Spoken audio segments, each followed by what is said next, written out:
మళ్ళీ తొందరలోనే ఆదిలాబాద్కు వచ్చి అభివృద్ధి మీద సమీక్ష చేస్తా. అదేవిధంగా సాగునీరు ఆనాడు ప్రాణహిత చేవెళ్ల ప్రాజెక్టు 2007-8లో డాక్టర్ వైఎస్ రాజశేఖర రెడ్డి గారు తుమ్మిడేటి నుంచి మొదలుపెట్టి చేవెళ్ల వరకు 16 లక్షల ఎకరాలు 38,500 కోట్ల రూపాయలతోని పనులను ప్రారంభించాడు. దానికి కాక వెంకటస్వామి గారు డాక్టర్ బాబాసాహెబ్ అంబేద్కర్ గారి పేరు పెట్టాలి, ఆదిలాబాద్కు నీళ్లు ఇవ్వాలని ఆనాడు కాక వెంకటస్వామి గారు ప్రయత్నం చేస్తే వైఎస్ రాజశేఖర రెడ్డి గారు డాక్టర్ బాబాసాహెబ్ అంబేద్కర్ ప్రాణహిత చేవెళ్ల ప్రాజెక్టును పనులు ప్రారంభించడమే కాకుండా ఆదిలాబాద్కు నీళ్లు ఇవ్వాలి అని వందలాది కోట్ల రూపాయలు ఖర్చు పెట్టి ప్రాంతంలో పనులు చేసిరు. కానీ తెలంగాణ రాష్ట్రం వస్తే ఈ ప్రాజెక్టులు వేగంగా పనులు అవుతాయి, మీకు నీళ్లు వస్తాయని మేము అనుకున్నాం. పాపం ఒక పెద్దాయన రూపంలో మీకు దయ్యమై పట్టిండు, మీ ప్రాజెక్టును కాలగర్భంలో కలిపిండు. ఆయన ఉద్దేశమేందో దురుద్దేశమేందో నాకు తెలియదు. పేరు మార్చిండు, ఊరు మార్చిండు, అంచనాలు మార్చిండు. పేరు కాళేశ్వరమైంది, ఊరు ఇంకెక్కడికో పోయింది. అంచనాలు 1,50,000 కోట్లయినాయి. 10 ఏళ్ళు తిరిగే లోపల 1,00,000 కోట్లు ఖర్చు పెట్టిండు.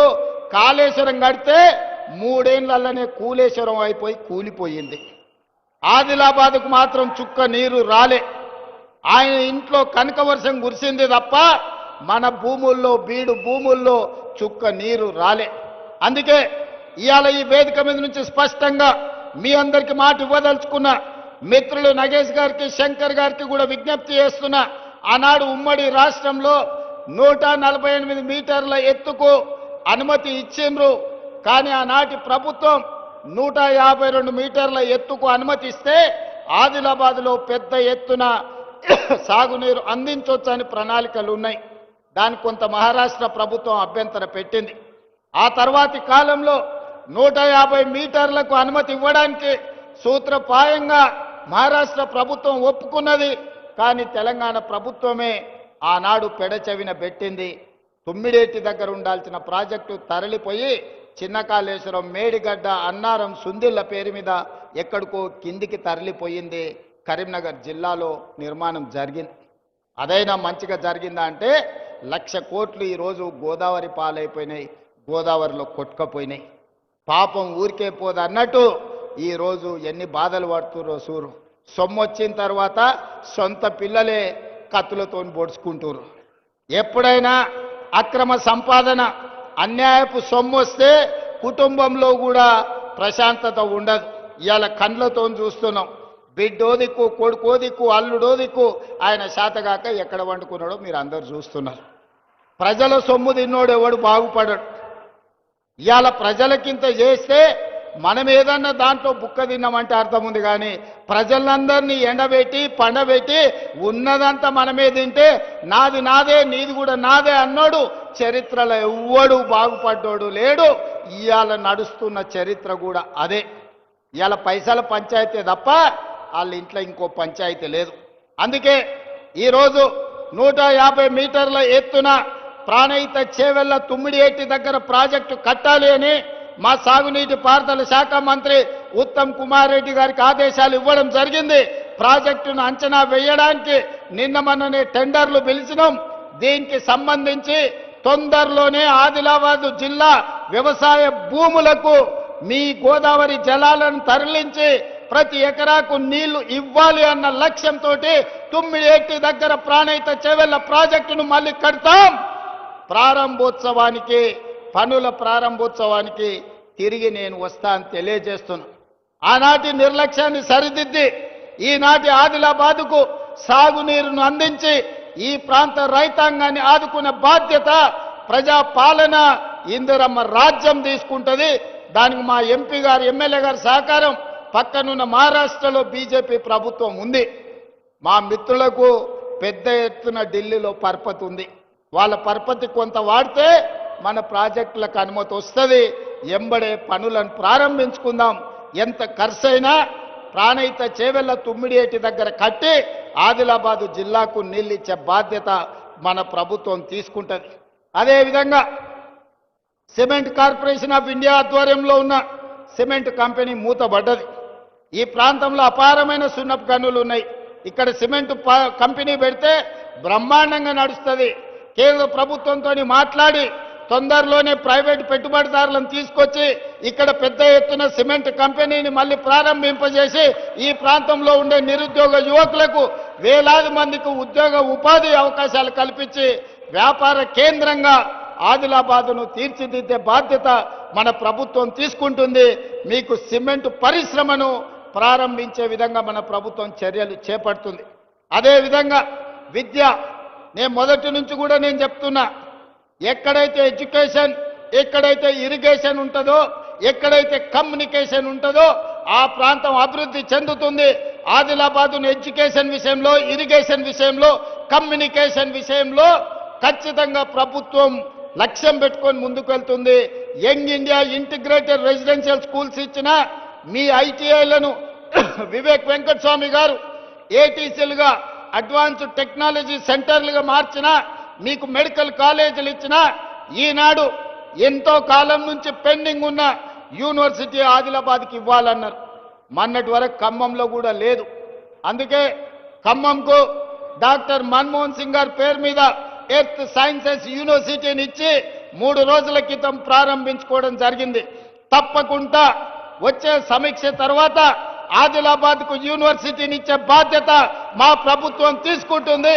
సమన్వయం చేసుకోవడానికి సుదర్శన్ రెడ్డి గారికి సూచన చేస్తున్నా, అందరితోని మాట్లాడి ఎక్కడ యూనివర్సిటీ ప్రారంభించాలనో కూడా స్థలాన్ని సేకరించండి. మా శంకర్ ఆదిలాబాద్ అంటాడు, మా బొజ్జు ఖానాపూర్ అంటాడు, మా ప్రేమ్ సాగర్ రావు గారు మంచిర్యాల అంటాడు. ఇంకా మా వివేక్ అన్న, మా వినోద్ అన్న మళ్ళీ ఎక్కడంటారో తెలియదు. జిల్లాకి ఎన్నిక నాకు అభ్యంతరం లేదు. ఇక మీరు తలా ఓ దిక్కు కూలితే నాకు కష్టం అవుతుంది. మీరు అందరు కలిసి ఒక అభిప్రాయానికి రాండి. నాకైతే ఇంద్రవెల్లిలో కడితే బాగుంటుందని అనిపిస్తుంది. నా మనసుకైతే ఆడ బావోజీ ఆడ జాతర ఉన్నది, నాగోబా జాతర, అక్కడ ఇంద్రవెల్లిలో కడితే మంచిగా ఉంటుంది. అక్కడికి వచ్చేటోళ్ళు ఉంటారు. ఇంద్రవెల్లి యూనివర్సిటీ అని పెట్టుకుంటే చరిత్రలో కూడా గొప్ప పేరు ఉంటుంది. కొమరం భీముడు పేరు పెట్టుకుంటే ఇంకా గొప్పగా ఉంటుంది. మరి మీరందరూ, ఇది నా సూచన మాత్రమే, నా నిర్ణయం కాదు. ఇక మళ్ళీ ముఖ్యమంత్రి గారు నిర్ణయం తీసుకున్నాక మళ్ళీ మమ్మల్ని ఎందుకు అడుగుతున్నారు అని అంటారు ఎవరన్నా. నేను సూచనే చేస్తున్నా, మీరు అందరూ కూర్చొని ఒక కొలిక్కి రాండి. ఆదిలాబాద్కు యూనివర్సిటీ ఇచ్చే బాధ్యత నాది. అనుమతించేది నేను, కానీ ఎక్కడ పెట్టుకోవాలనేది ఇక మీరే కూర్చొని మాట్లాడుకోరా. మళ్ళీ ఆ పంచాయతీలకు మాత్రం నన్ను లాగకండి. మీకు యూనివర్సిటీ ఇచ్చి మన పిల్లల్ని చదువుకునేటట్టు, చదువుకున్న వాళ్ళకు ఉద్యోగాలు ఇప్పించే బాధ్యత నాది. అదేవిధంగా తెలంగాణ ఉద్యమం అంటేనే నిరుద్యోగ సమస్య. నీళ్లు, నిధులు, నియామకాలు అన్నారు. మరి నియామకాలు ఎవరికి వచ్చినాయో మీకు తెలుసు. వాళ్ళ ఇంట్లో ఎంతమందికి ఉద్యోగాలు వచ్చినాయో తెలంగాణ వచ్చినాక మీరే చూసారు, నాకంటే ఎక్కువ. మరి ప్రజలకు రాలే. అందుకే 10 ఏళ్ళు ఖాళీలుగా ఉన్న ఉద్యోగాలను భర్తీ చేయాలని వచ్చిన సంవత్సరం నుంచే, వచ్చిన రోజు నుంచే మొదలుపెట్టి సంవత్సరం తిరిగే లోపల తెలంగాణ రాష్ట్ర ప్రభుత్వంలో 60,000 ఉద్యోగ నియామకాలు చేపట్టి ఎల్బీ స్టేడియంలోనే ప్రజల సాక్షిగా 61,000 మందికి నియామక పత్రాలు ఇచ్చినాం.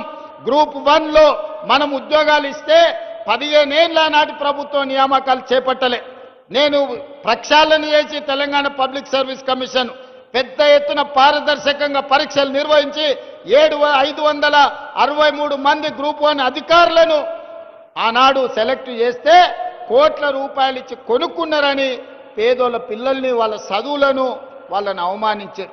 అందుకే కోర్టుకెళ్ళి తప్పుడు ఆరోపణలు కొట్టేపిచ్చి ఈరోజు 562 మంది గ్రూప్ 1 అధికారులను తెలంగాణను అభివృద్ధి చేయడానికి, తెలంగాణ పునర్నిర్మాణంలో భాగస్వాములు చేయడానికి వాళ్ళకు ఉద్యోగాలు ఇచ్చినాం. గ్రూప్ 2లో దాదాపుగా 785 మందికి ఉద్యోగ నియామక పత్రాలు ఇచ్చినాం. అదేవిధంగా పోలీస్ శాఖ కావచ్చు, వైద్య ఆరోగ్య శాఖ కావచ్చు, వివిధ శాఖలల్లా 61,000 ప్రభుత్వ ఉద్యోగాలు తలలు లెక్కగట్టి ఎల్బీ స్టేడియంలో రాష్ట్ర ప్రభుత్వంలో ఉద్యోగ నియామకాలు చేపట్టిన చరిత్ర దేశంలోనే తెలంగాణ రాష్ట్రానికి దక్కింది. ఇవి సరిపోతాయంటే సరిపోవు. రాబోయే రోజుల్లో ఇంకో 40,000 ప్రభుత్వ ఉద్యోగ నియామకాలకు ప్రక్రియ చేపట్టి ఈ సంబరాలు ముగిసిన వెంటనే సమీక్ష చేసి ఇంకో 40,000 ఉద్యోగాలు మొత్తం 1 లక్ష ప్రభుత్వ ఉద్యోగ నియామకాలు చేపట్టి మా నిరుద్యోగ యువకులకు ఊర్ల సర్పంచులు వార్డు మెంబర్లు ఎన్నికలు రాజకీయాలను తిరగకండి, పోటీ పరీక్షలకు తయారు కాండి. మీరు అధికారులు కావాలి, మీరు డాక్టర్లు లాయర్లు ఇంజనీర్లు కావాలి, మీరు ఐఏఎస్లు ఐపీఎస్లు కావాలి, తెలంగాణ రాష్ట్ర పునర్నిర్మాణంలో భాగస్వాములు కావాలి. అప్పుడే మీ అన్న రేవంత్ అన్న సంతోషంగా ఉంటాడు. మా యువకులు చదువుకొని తెలంగాణ రాష్ట్రానికే కాదు దేశ స్థాయిలో ఐఏఎస్లు ఐపీఎస్లై ఏ రాష్ట్రానికి పోయినా నాది తెలంగాణ, నేను తెలంగాణ నుంచి ఐఏఎస్ అయి మధ్యప్రదేశ్ మహారాష్ట్ర రాజస్థాన్ గుజరాత్ ప్రతి రాష్ట్రంలో మన పిల్లలు ఐఏఎస్లు ఐపీఎస్లు కావాలన్నదే నా లక్ష్యం. అందుకే బాగా చదువుకోండి, మీకు స్కాలర్షిప్లు ఇచ్చే బాధ్యత, మీకు చదువుకోవడానికి పాఠశాలల నుంచి యూనివర్సిటీల వరకు ఇచ్చే బాధ్యత, మిమ్మల్ని ప్రోత్సహించే బాధ్యత ఈ ప్రభుత్వం తీసుకుంటుంది. ఇక మా అక్కలు ఆడబిడ్డలు అంతకుముందు సంఘాలు ఒకప్పుడు గొప్పగా ఉండే, మధ్యలో ఆయన గారు మొత్తం దివాలా తీపిచ్చిండు. మా అక్కల్ని అందరిని ఒక దగ్గర కూర్చోబెట్టకుండా ఆడాడ కూర్చోబెట్టిరా మీరందరూ. వాళ్ళందరూ ఒక్క దగ్గర ఉంటే జరసేపు వాళ్ళతో మాట్లాడేటోళ్ళని. అంతకుముందు మా అక్కలు అమ్మగారింటికి పోవాలన్నా, అమ్మవారిని దర్శించుకోవాలన్నా, జోగులాంబ జాతర పోవాలన్నా, భద్రాద్రి రాములవారి దగ్గరికి పోవాలన్నా, లేకపోతే యాదగిరిగుట్ట లక్ష్మీ నరసింహస్వామిని దర్శించుకోవాలన్నా ఇంటి ఆయన దగ్గర నన్ను చేయి చాపాలి, లేకపోతే కన్న కొడుకు దగ్గర నన్ను చేయి చాపాలి. వాళ్ళు ఇస్తే ఇచ్చినట్టు, ఇవ్వకపోతే మనసులో దుఃఖం ఉండేది, బయటికి చెప్పుకునే పరిస్థితి లేకపోయేది. దసరాకు అడిగితే ఉగాది కోదులే అనేటోళ్ళు. కానీ ఇవాళ మా అక్కలు చెప్పాలి, మీ తమ్ముడు మీ అన్న రేవంత్ రెడ్డి ముఖ్యమంత్రి అయినాక ఏ బస్సులన్నా మిమ్మల్ని ₹1 అడిగినరా అక్క? అడిగినరా? మా ఆడపిల్లలు చెప్పాలి. ₹1 టికెట్ అన్న పెట్టిరా? 8,100 కోట్ల రూపాయలు ఈ 2 ఏళ్లలో మీ బస్సు కిరాయి పైసలు ఈ ఇందిరమ్మ ప్రభుత్వం కట్టింది. ఆడబిడ్డలకు బస్సులో ఉచిత ప్రయాణం ఇచ్చినాం. బస్సులో ఉచిత ప్రయాణమే కాదు, 1000 బస్సులకు మా అక్కలు అడిచేయుతుంది, 1000 బస్సులకు మా ఆడబిడ్డలను యజమానులను చేసినాం. అదేవిధంగా సోలార్ పవర్ ప్రాజెక్టులు ఇచ్చినాం. ఇవాళ పెట్రోల్ బంకు కోసం ఇవాళ వాళ్ళకు జగా ఇచ్చినాం. సంఘాలు పెట్రోల్ బంకులు నడుపుతున్నాయి, సంఘాలు విద్యుత్ ఉత్పత్తి చేస్తున్నాయి, సంఘాలు ఆర్టీసీ బస్సులు నడుపుతున్నాయి. సంఘాలు చెయ్యని లాభసాటి వ్యాపారమే లేదు. ఈరోజు 65 లక్షల మంది ఆడబిడ్డలకు ఈరోజు ఇందిరమ్మ చీరలు ఇచ్చినాం. పండుగ పూట నాడు చీర సారె పెట్టేది తెలంగాణ సాంప్రదాయం. ఆ సాంప్రదాయాన్ని పాటించి తెలంగాణ గ్రామీణ ప్రాంతాలలో 65 లక్షల చీరలు ఇచ్చినాం. చీరలు మనం 1 కోటి ఆర్డర్ ఇస్తే ఇప్పటికి 65 లక్షలే వచ్చినాయి. అందుకే గ్రామీణ ప్రాంతాలలో ఇవ్వండి. మళ్ళీ ఎండాకాలం మార్చిలో మున్సిపాలిటీల మిగతా 35 లక్షలు. అందుకే ఈనాడు 1 కోటి మంది ఆడబిడ్డలకు 1 కోటి చీరలు పంచడమే కాదు, 1 కోటి మంది ఆడబిడ్డలను రాబోయే 10 ఏళ్లలో కోటీశ్వర్లను చేసి నగదు మా ఆడబిడ్డల చేతుల్లో ఉంటే ఆ కుటుంబం గౌరవం ఉంటుంది, ఆ కుటుంబంలో పిల్లలు చదువుకుంటారు, ఆ ఇంటి మర్యాద నిలబడుతుంది. అందుకే ఆడబిడ్డల్ని కోటీశ్వర్లను చేసే బాధ్యత మా ప్రభుత్వం తీసుకున్నది. ఆడబిడ్డలు ఆశీర్వదించారు కాబట్టే ఈరోజు రాష్ట్రం సుభిక్షంగా ఉంది. వానలు అవసరం అడిగిన దానికంటే ఎక్కువ వర్ణదేవుడు మనకు నీళ్ళు ఇచ్చాడు. 2 ఏళ్లలో ఎప్పుడైనా వర్షం ఇంతగానం చూసిర్రా? ఎక్కడ ఆడబిడ్డలు సంతోషంగా ఉంటారో అక్కడ పాడి పంటలు సమృద్ధిగా పండుతాయని పెద్దలు చెప్పారు. ఇవాళ తెలంగాణ రాష్ట్రంలో ఆడబిడ్డలు సంతోషంగా ఉన్నారు కాబట్టే మన రాష్ట్రంలో వర్షాలు సమృద్ధిగా ఉండి ఈరోజు పంటలు పండుతున్నాయి. దేశంలోనే వరి పంట మొదటి స్థానంలో తెలంగాణ రాష్ట్రం నిలబడింది. పండించిన పంట నాడు ఊరేసుకుంటే ఊరేసుకున్నట్టే ఆయన అన్నాడు. చివరి గింజ వరకు నేను కొంటాను, సన్న వడ్లు పండించండి, 500 బోనస్ ఇస్తాని ఇవాళ రైతులు పండించిన సన్న వడ్లకు ₹500 బోనస్ ఇచ్చినాం. మరి ఆ సన్న వడ్లు ఎక్కడికి పోయినాయి? దొడ్డు బియ్యంతో తినలేక పశువులకు దాన పెడుతుంటే ఇవాళ సన్న బియ్యం ఇస్తే మా అక్కలు మా చెల్లెళ్ళు మా అమ్మలు కన్న పిల్లలకు బుక్కెడు బువ్వ ఈరోజు సన్న బియ్యంతో తినిపించుకుంటున్నారంటే రైతులు పండించిన సన్న వడ్లు బియ్యంగా మార్చి పేదోళ్ళకు పంచినాం. 3,10,00,000 మంది ఇవాళ తెలంగాణ రాష్ట్ర ప్రభుత్వం అందిస్తున్న సన్న బియ్యం అందుకుంటున్నారు. 3,10,00,000 మంది ఇవాళ ప్రభుత్వం అందించే సన్న బియ్యంతోని బువ్వ తింటున్నారు. ఇంతకంటే సంతోషం ఏమన్నా ఉంటుందా? మీరు ఒక్కసారి ఆలోచన చేయండి. అందుకే ఇవాళ మా ఆడబిడ్డలను అన్ని రకాలుగా గౌరవించాలి, అన్ని రకాలుగా అవకాశాలు ఇవ్వాలి, ఆడబిడ్డల్ని సంతోషంగా ఉంచాలి, మా నిరుద్యోగ యువకులకు ఉద్యోగాలు ఇవ్వాలి, మా రైతులు పండించిన పంటకు గిట్టుబాటు ధర ఇవ్వాలి, ప్రతి పంట ప్రతి గింజ కొనాలి అని ఇంతకుముందే మా శంకర్ చెప్పిండు. సోయాబీన్ కొనాలి, జొన్నలు కొనాలి, మిగతావి కూడా కొనాలి అని. తప్పకుండా వాటికి సంబంధించి ఆలోచన చేస్తాం.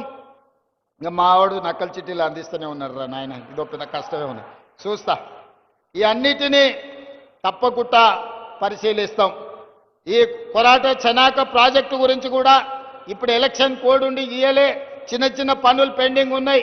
తప్పకుండా తొందరలోనే ఆ ప్రాజెక్టు పనులు పూర్తి చేసి ప్రారంభించుకొని జాతికి అంకితం చేస్తాం. వీకర్ సెక్షన్స్ కు సంబంధించిన కాలనీ గురించి చెప్తా ఉన్నాడు. అదేందో కలెక్టర్ గారికి వేదిక మీద నుంచి ఆదేశాలు ఇస్తున్నా. ఇన్ఛార్జ్ మంత్రి గారు సమీక్ష చేసి ఈ విషయాన్ని కూడా నా దగ్గరికి తీసుకురా అన్నాడు. జర్నలిస్టు మిత్రుల గురించి కూడా మా ఎమ్మెల్యే గారు చెప్తున్నారు. దాన్ని కూడా ఏం సంగతో ఒక్కసారి మీరు చూడండి. అందుకే ఇవాళ మీరందరూ పెద్ద ఎత్తున వచ్చి ఈ ప్రభుత్వాన్ని ఆశీర్వదించరు. చివరగా ఒక్క మాట చెప్పదలుచుకున్నా. సర్పంచ్ ఎన్నికలు జరుగుతున్నాయి గ్రామాలలో. నోరు మంచిదైతే ఊరు మంచిది అంటారు. నోరు మంచిది మంత్రులతోని కలిసి పనిచేసేటోళ్ళని సర్పంచులుగా చేసుకోరు. ఊర్లలో వాళ్ళ వీళ్ళకి పంచాయతీలు పెట్టుకొని పెట్టేటోళ్లను, జుట్లు ముడేసి తాకులాట పెట్టేటోళ్లను మీరు సర్పంచులుగా ఎన్నుకుంటారంటే ఊరు ఆగమవుతుంది, ఊరు అభివృద్ధి ఆగిపోతుంది. అందుకే వీడికొచ్చిన మిత్రులందరికీ, వేదిక మీద ఉన్న పెద్దలందరికీ పంచాయతీలు తగ్గించండి, ఏకగ్రీవంగా వీలైతే ప్రజలందరిని ఒప్పించి చేసుకోండి. ఎన్నికలల్లో అడ్డగోలుగా ఖర్చు పెట్టకండి. ఎందుకంటే మళ్ళీ మీకు మీరు పెట్టిన ఖర్చు అంతా కూడా ఆదాయం రాదు. ఈరోజు నిధులు ఇస్తాం, గ్రామాలను అభివృద్ధి చేసుకోండి. గ్రామాలను అభివృద్ధి చేసుకోవాలంటే సమన్వయం చేసుకొని ముందుకు వెళ్ళాలి. ఎట్లయితే ఈరోజు మేము కేంద్ర ప్రభుత్వం పెద్దల దగ్గరికి వెళ్ళి కూర్చొని మాట్లాడి తెచ్చుకుంటున్నామో, సర్పంచులు కూడా మంత్రుల దగ్గరకు పోయి కూర్చొని మీ గ్రామాల అభివృద్ధి కోసం నిధులు తెచ్చుకునేటోళ్ళని పెట్టండి. లేకుండా రోజు పంచాయతీ పెట్టేటోని పెడితే ఇక అది లేనిపోని తలకాయ నొప్పి అవుతుంది, ఆదిలాబాద్ అభివృద్ధి ఆగిపోతుంది. అందుకే మా అక్కలకు, మా చెల్లెళ్లకు, మా రైతులకు అందరికి ఒకటే విజ్ఞప్తి, సర్పంచ్ ఎన్నికలల్లా మంచోని ఎందుకోండి. ఒకవేళ బుద్ధిమంతుడని మీరు సర్దిగాడితే వాడు పోయి బొడ్రాయి కాడ కూర్చొని భోంచేసి మళ్ళొచ్చి ఇంకేం పెడతామని అడిగిందంటే నిండా మునుగుతారు. మంచోన్ని చేర్చుకోరి సర్పంచులుగా. నిధులు ఇచ్చే బాధ్యత నాది, అభివృద్ధి చేసే బాధ్యత నాది, మిమ్మల్ని ఆదుకునే బాధ్యత ఈ ప్రభుత్వాన్ని. మీరందరూ మంచి సర్పంచులను ఎన్నుకోండి, మంచిగా ఆదిలాబాద్ను అభివృద్ధి చేసుకోండి. మీ సాగునీటి ప్రాజెక్టులు కానీ, మీ విద్యాలయాలు కానీ, మీ పరిశ్రమలు కానీ, మీ ఎయిర్పోర్టు కానీ, ఈ ప్రాంతానికి సంబంధించిన అన్ని పనుల మీద ప్రత్యేకమైన దృష్టి పెడతా, సమన్వయం చేసుకుంటా. జూపల్లి కృష్ణారావు గారు, పెద్దలు సుదర్శన్ రెడ్డి గారు ప్రతి క్షణం ఆదిలాబాదు జిల్లా నాయకత్వంతో సమన్వయం చేసుకొని తప్పకుండా ఆదిలాబాదును ఆదర్శంగా నిలబెట్టి రాష్ట్రంలోనే అభివృద్ధి చెందిన మొదటి జిల్లాగా, అదేవిధంగా మొదటి జిల్లాగా మేము తప్పకుండా అభివృద్ధి చేస్తాం. పొలాలకు రోడ్లు అడుగుతున్నాడు, రోడ్ల అంచనాలేసి శంకర్కి ఇస్తాం. మోడీ గారి దగ్గర నుంచి నిధులు తెమ్మనాల్సిందిగా కోరుకుంటూ మీ అందరి దగ్గర మీరందరూ పెద్ద ఎత్తున చప్పట్లు కొట్టండి, మిగతా జిల్లాలకు వినిపించాలి. ఆదిలాబాదు జిల్లా ప్రజలు ఎంత క్రమశిక్షణతోటి, ఎంత గౌరవంగా, ఎంత మంచిగా కార్యక్రమాన్ని నిర్వహించిండ్రో, ఇప్పటికి జరిగిన అన్ని కార్యక్రమాలల్లో గొప్పగా ఆదిలాబాదు జిల్లాలోనే జరిగింది. మిమ్మల్ని ఆదర్శంగా తీసుకొని మిగతా జిల్లా ప్రజా ప్రతినిధులు, ప్రజలు, రైతులు, మహిళలు, యువకులు, నిరుద్యోగులందరూ మంచి కార్యక్రమాలు చేయాల్సిందిగా తొందరలోనే మళ్ళీ వస్తా, మీకు నిధులు ఇస్తా, ఆదిలాబాదును అభివృద్ధి చేస్తా అని మీ అందరి దగ్గర సెలవు తీసుకుంటున్నా. ధన్యవాదాలు మిత్రులారా. రెండేండ్ల పండుగ సందర్భంగా ఆదిలాబాద్ మున్సిపాలిటీకి పండగ ఉత్సాహాన్ని పంచారు ఆనరబుల్ సీఎం గారు. ఇప్పుడు 19 కోట్ల 69,33,000 బ్యాంక్ లింకేజ్ చెక్ ఇస్తారు మెప్మా పట్టణ పేదరిక నిర్మూలన సంస్థ ఆదిలాబాద్ సోదరిమణులకు ఆనరబుల్ సీఎం గారు. ఆదిలాబాద్ పట్టణంలోని యువతి యువకులకు విద్యార్థులకు అక్కా చెల్లెళ్లకు మరి అన్ని వర్గాల వారికి ఉత్సాహాన్ని పెంచే ఆనందాన్ని పంచే ఎన్నో సమాచారాలు అందించిన ప్రజాపాలన ప్రజా విజయోత్సవ ఆనరబుల్ సీఎం గారి సందేశానికి మనమంతా మరొకసారి గట్టిగా చప్పట్లతో ధన్యవాదాలు తెలియచేద్దాం.